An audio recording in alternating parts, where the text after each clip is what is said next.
نحمده ونصلي على رسوله الكريم أما بعد فأعوذ بالله من الشيطان الرجيم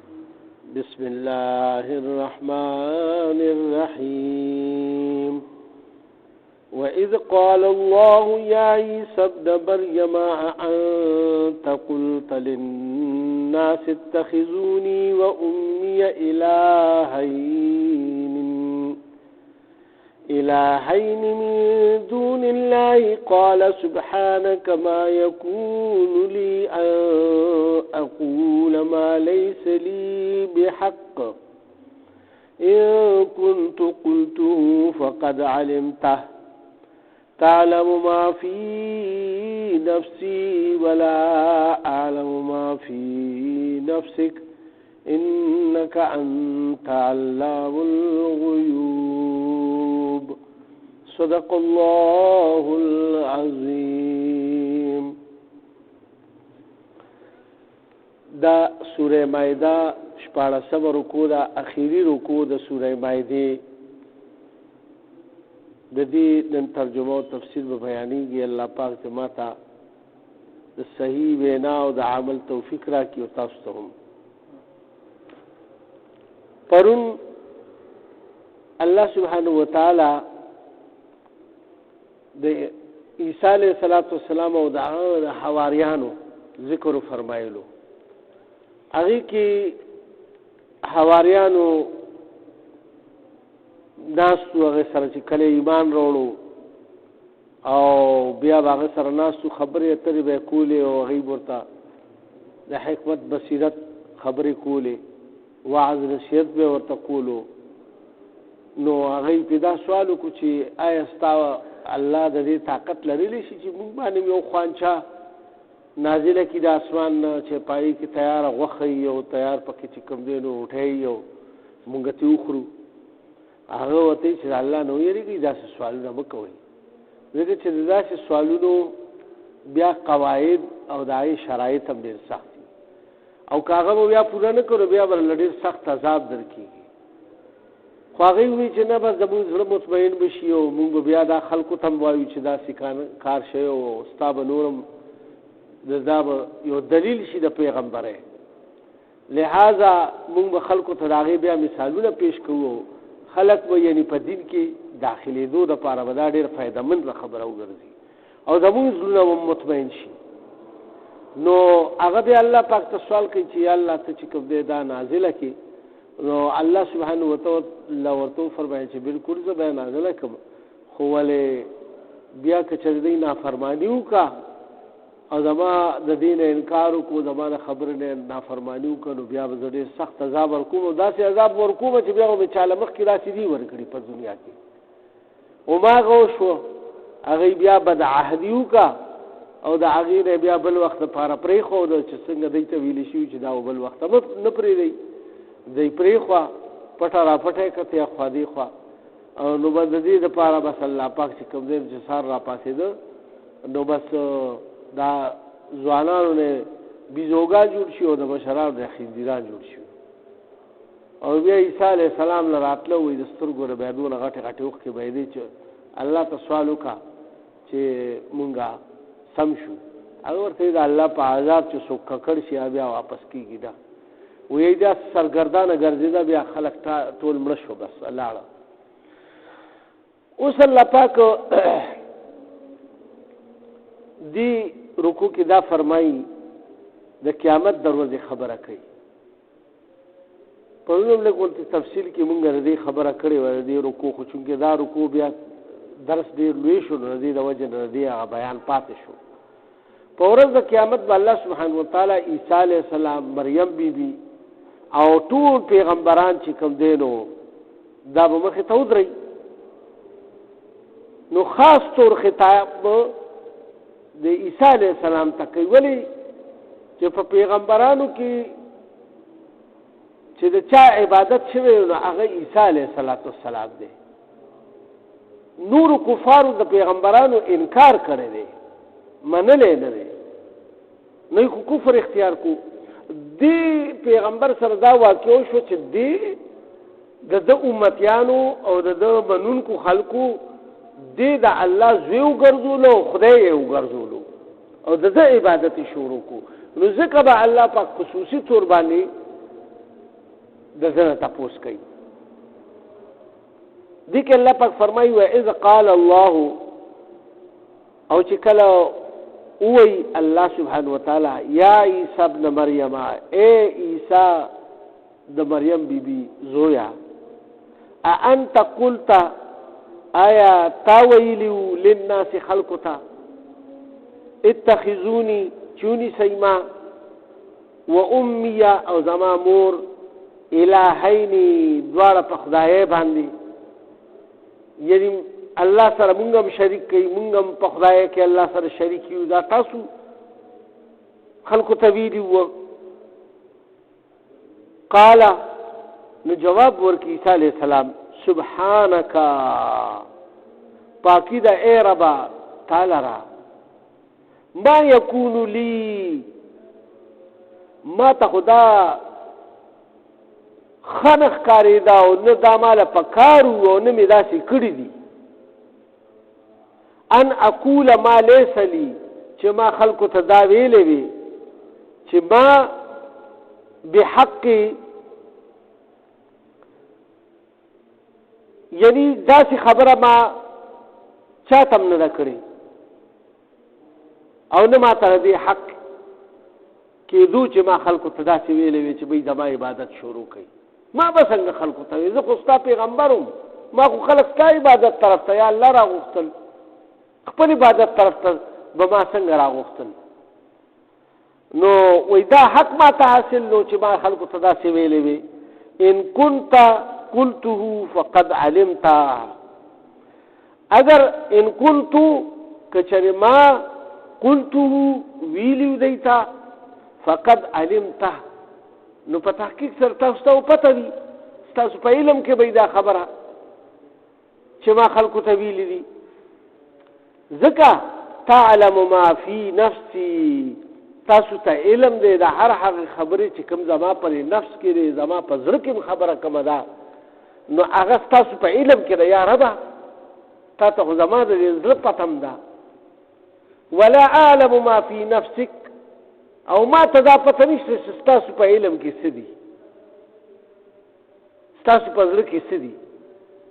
زه خو یو انسان بشر تا پیغمبري راکا او زه د خلکو لولېږل ما او ستاسو خدای طرف ته خلک را بللی دي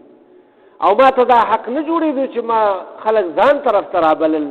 او ځان نه مې خدای جوړ کړی وی لہذا دا حق ما ته نه ملایېدو او نور خو دا خبره ده چې کچره ما چاته ویلی وي نو تاسو ته پته وي ځکه چې تاسو ته زما ټول حال ارس پته ده او ما ته تاسو د حال هیڅ پته نشته ولی چې هغه زه بنده یم او ته الله انک انت علام الغیوب بشکه ته چې نو هغه خبرداري د غیب او د پټو خبرو نه دا مفسرین او حضرات دلته دا لیکلي دي چې دا سوال او جواب د دې څه مقصد شو ولې الله ته پته نه دا د عیسایانو د ذلیل کولو د پاره او نور چې کوم خلکو د پیغمبرانو عبادت کړي د دین علاوه د عزیر علیه السلام یو ټولګي د يهوديانو نه عبادت کړي هغه ته د خدای زوی ویل دي یا ډیر داسې صالحان بندګان د الله تیر شوي دي چې د هغه بوتان خلکو جوړ کړي او د هغه عبادت کولو نو دا دغه ټول خلکو د پاره دا حجت شو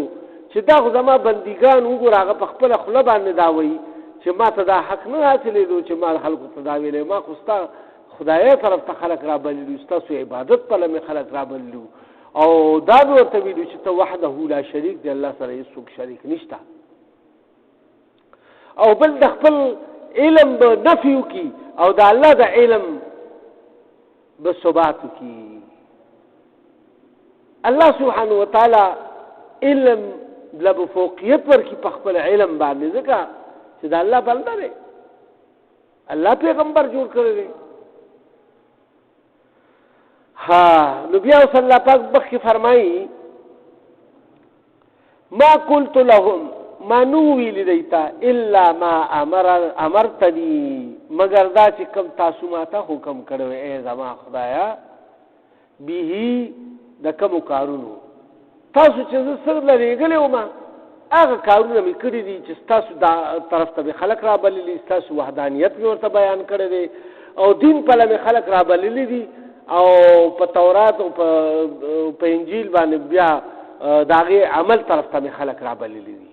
یعنی دا حکم چې تاسو ان عبد الله او دا نو ته تاسو دا الله عبادت کوئ ما خو چاته نه ویلي چې زما عبادت کوم ما ورته ویلو ان عبد الله ربي وربكم چې زمام رب دې او تاسو رب دې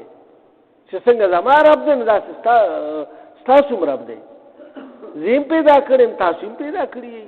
نو ما ورته ترتیب پورې واضحه کړی خبره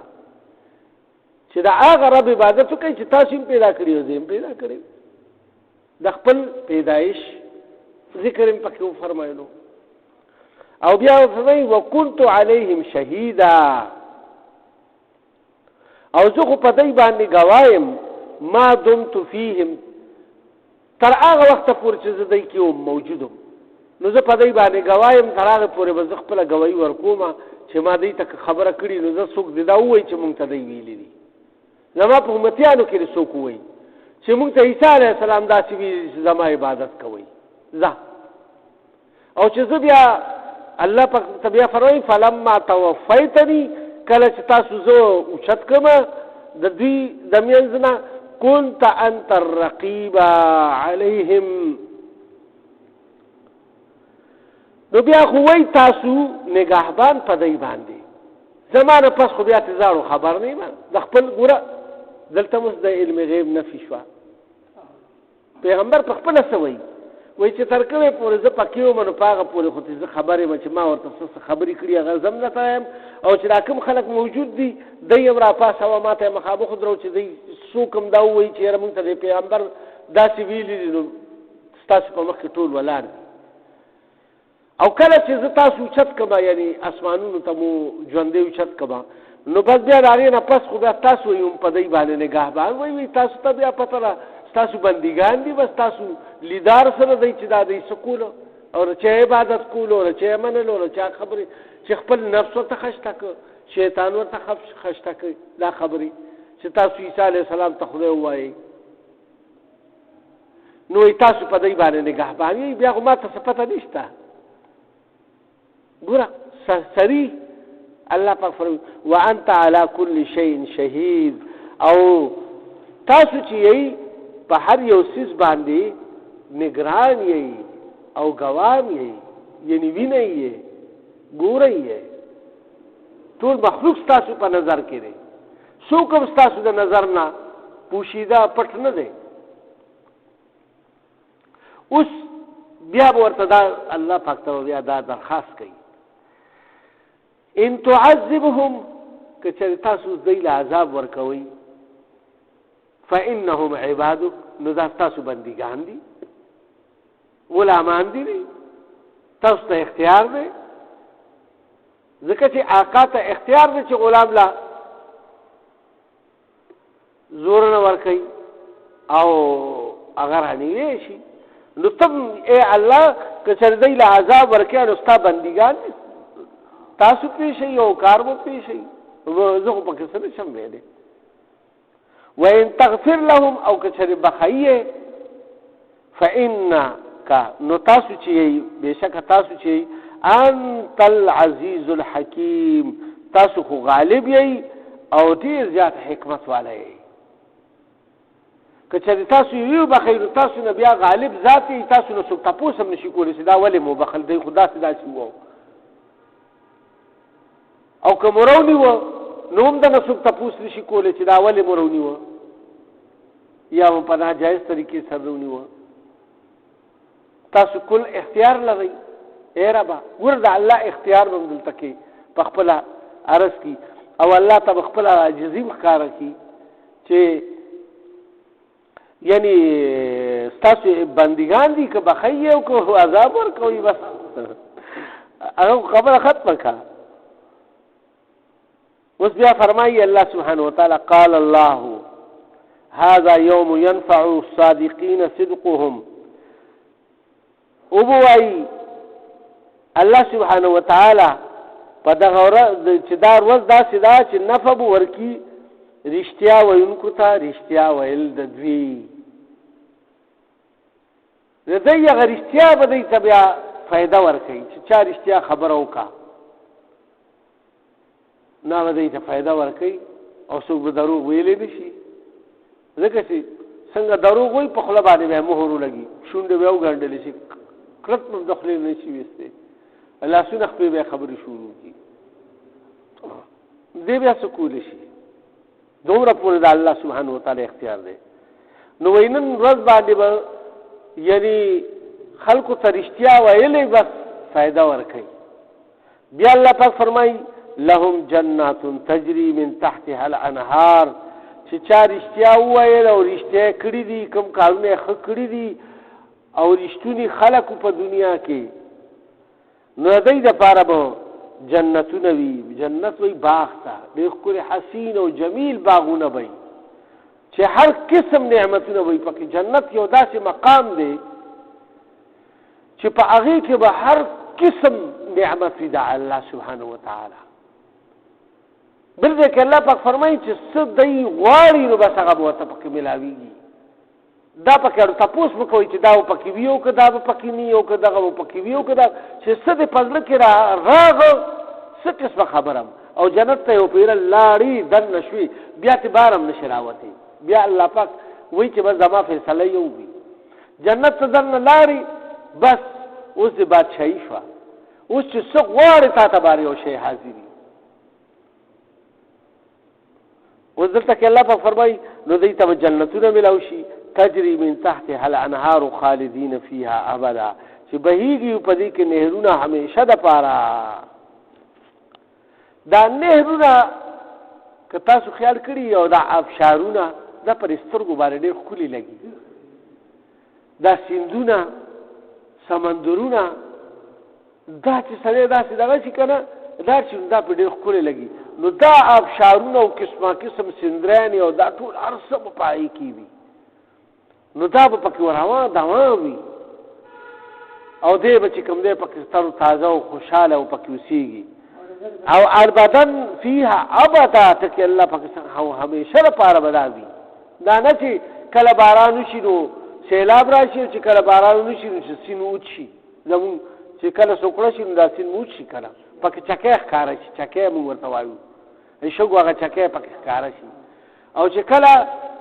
بارانونه ډېر وشي نو بیا دونه ډک را خلاصي چې بیا ملکونه روانوي. داسې کار به نه بس دا به همیشه په یو حال باندې بهیږي. رضی الله عنهم او راضي به وي د دوی نه الله پاک ورضو عنه او دوی به د الله نه راضي وي. بس الله به د رضا اظهار وکړي. جنت ته چې جنتیان کله دننه لاړ شي که نه د ټولو نه اوچت نعمت د الله رضا ده او دیدار دی. الله به د رضا اظهار وکړي چې ای جنتیانو زه تاسو نه خوشحاله یم او تاسو پکې خوشحاله اوسئ او بیا به ورته الله پاک بس دیدار کوي خپل. دا ټولو کې اوچت نعمت دی ښه الله دیدار چې کوم بل تکي به کېږي. او د دې ذکر په احادیثو کې راځي چې جنت نعیم یو دغه هغې کې به الله سبحانه وتعالی خپل دیدار کوي او دا ټول جنتیان و هغې ته په خپلو تختونو باندې را روان وي په هوا باندې د خپل جنت نه په تخت باندې ناست دي او دی به را روان وي او دی به بیا یو مقام به دار چا به د خپله دغه مطابق څنګه چې دا سټیډیم کې خلک ناست دي څوک فسټ کې څوک سیکنډ کې څوک نو دا درجات وي هغه درجاتو کې به کښېني او بیا به الله سبحانه وتعالی دوی ته تجله ښکاره کړي او بیا به الله پرده کې شي. دغه یو تجله چې کوم نن وایي دی به چې څو لکه کاله به تېر شي څو زره کاله به تېر شي او د هغې هغه دونه سرور به وي او هغه مزه به وي چې بس دی به بېهوشه پراته وي. د هغې په لذتونو کې هسې زانګي به. یو حدیث مبارک کې راځي چې وایي بیا به د جنت حورې چې کوم دي نو هغوی به راوځي او د خپلو هغه خاوندانو انتظار کې به هغوی ناست دي چې کله به هغوی راځي. د هغوی هم ډېر محبت وي هغه خپلو خاوندانو سره. د دنیا ښځې خو به نه چې ځان ته خلاصوي ځه ورک شهر بار خو لګوزا کنه چې الاخلاص شو کنه کټ وشلو لو پلان کېدو کو بس خبرې مختلف قسم کې کوي خدي کنه نو انت بس چلو شي الله سبحانه وتعالى بداسي محبت والا خزي ورکړي وي چای ورته په محبت کې دیوانه وي او هغه باغې په دې انتظار بولاړي چې کله به زمون خاوندان راځي نو هغه با اخر کې الله تعالی وکي اے الله سبحانه وتعالى زمونږه کسان چرته لاړ دای خدونه زونه مودو شوي خلاني راغلي چرته تدي الله سبحانه وتعالى و بیا دې مسلمانانو باندې आवाज وکي جنتیانو باندې چې اے زما بندګانو راویخ شي د خپل لغنا نو هغه شبته الله پاک د خپل لغا دغه غرغبت روبت ختم کی او دای بچ کم دی نو بیا په دغه کراشي سرور کې به ډیر ځان هغه سرور به لګ لګ کوشي نو دای ته بیا له کور او هغه خپل هوري او خپل جنت ور ترایات شي نو بس بیا الله وتی چې زه استاسو هوري او استاسو خل استاسو انتظار کوي لا شي خپل مقام ته بس دای بیا خپل جنتونو ته واپس په خپل تختونو باندې لاړ شي تختونو بس دغه او ذکر نه شي خدا هوري به دا سوال کوي نو شاید چې دې قبل خذ ته الله پاک دیدار ور کوي هغه اوس د الله په علم کې را خو جنتیانو ته الله پاک ور کوي چې کوم د دنیا انسانان دي او الله راضي کړی دي نو دا دیدار به د هغه ټول انسانانو لپاره وي چې هغه او خو دې کې د خذ سدي ذکر نشته لہذا بس د جنتیانو ذکر دی او د هورو ذکر دی چې هغه به الله تعالی عرض کوي چې زمون خاوندان څه شو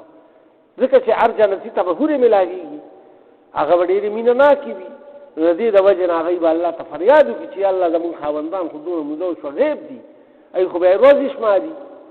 هغه الله ورته هغه یل تسرور کې پاتې دي هغه مینه کې مست پراته دي هغه بیا الله پاک بیا راويخ کی او بیا ورته چې زلا شي تاسو انتظار کیږي نو بیا براشي دی واپس دلته کې الله پاک فرمایي ذالک الفوز العظیم او دا چې کوم دنو دا ډیر اوچته کامیابی ده ذالک الفوز العظیم دې ته الله پاک ګوره عظیم کامیابی دی لیدا اوس موږ تاسو سوچو کو کامیابی من خلق د دنیا کامیابی توایو دغه کامیابی الله پاک د جنت لو ته کامیابی ویل چې جنت او اعمال سره یو کې جنت ته دی ورسی په وای الله پاک زموږ په دنیا کې داسې اعمال صادر کی چې مونږه جنت ته لاړ شو د الله مهمان خانه ته لاړ شو آمین سره اوس الله پاک فرمایي بیا آخر کې لله ملک السماوات والارض او بادشاہی دا د الله د پاره د اسمانونو د زمکي و ما فيهن او څه چې پدې کې دي ټول بادشاہی د الله د پاره را او هو على كل شيء قدير او هغه په هر یو شی باندې قادر ذات دی اچھا سکول غواړي هغه کیږي لہذا د الله د قدرت نه بغیر د ولې نه پاڼه رکی دي شي د الله د حکم نه بغیر او الله قادر مطلق ذات دی چې څنګه کول غواړي بغیر مور او پلان نه پیدا کو آدم علیہ السلام بیا بغیر مور حوا بی پیدا کا عیسی علیہ السلام بغیر پلان نه پیدا کو او بو کی صفات د تند باتولو او پروټه کی د لوګي د ختمولو او دات خدای پاک غشتیم شي په اور کې د سوزولو دغه شانتي په اړ یو شي کې الله پاک صفات یې خري دا ټول صفاتونه الله پاک دې کې خري او الله ته غشتیم شي الله قدرت په اړ یو شي باندې لري او په دنیا کې دا ټول قدرتونه موږ تاسو ته دې لپاره ظاهر کړی دي چې دا الله وحده لا شریک موږ هغه حکم منون کې شو او دا الله رعب او دا هغه اوچتواله په موږ باندې دغه شي او دا هغه عبادت ته توجه ورکو دا هغه چې کوم کلام په رسول الله سلام باندې نازل کړ زموږ د پاره او پای باندې عمل کوونکی شو د رسول الله صلی الله علیه وسلم اتباع کوونکی شي الله سبحانه وتعالى دې موټولا په دې آیاتونو باندې عمل کول توفیق راکړي وما علينا الا البلاغ صدق الله العظیم یا الله که په دې سبق کې زموږ نه څه کبیر زیاتې شي دا غي معافرت وکړي یا الله زموږ اناستا په خپل درگاه قبول او منظور کړي یا الله پمون کې په کورونو هسپتالونو کې څومره مؤمنان مسلمانان بیماران دي شفایا به کوي څومره قرضداران دي قرضونه اخلاص کوي د چا څه شهري حاجات دي د خپل غیبي خزانونه ورته پوره کړي د حق والا د رزق فراخ او د ټول مؤمنانو مسلمانانو په خپل کور کې وطن باندې وکړي. یا الله ټول عالم د مسلمانانو په خپل کې مینه محبت پیدا کړي او یا الله شکر او شکر کوي او یا الله څوک په څه قسم مصیبتونو آفتونو کې دغه مصیبتونو آفتونو ته لر کوي او یا الله اسلام غالب کوي او کفر مغلوب کوي او په آخر کې ودا عظیم شان کلمه نصیب کړي چې لا اله الا الله محمد رسول الله او مخکې ټول زمونږ بشران کشران چې څومره وفات شي دای بخشش وکړي. صلی الله تعالی علی خیر خلقه محمد وعلى آله واصحابه اجمعین برحمتک یا ارحم الراحمین.